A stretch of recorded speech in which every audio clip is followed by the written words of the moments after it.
istediğim o güzel kazana geldi. Kazanların yağları. Bir daha. Bu ikinci.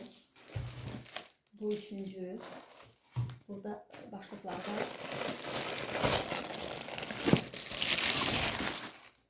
bu bir.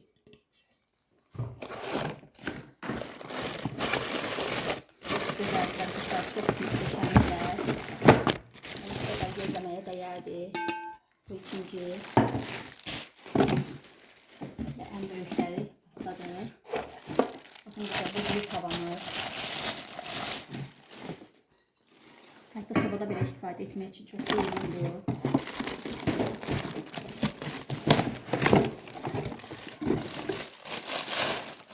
Bu bir.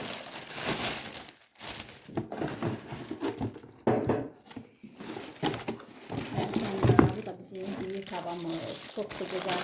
Yani ölçüler muhteşem.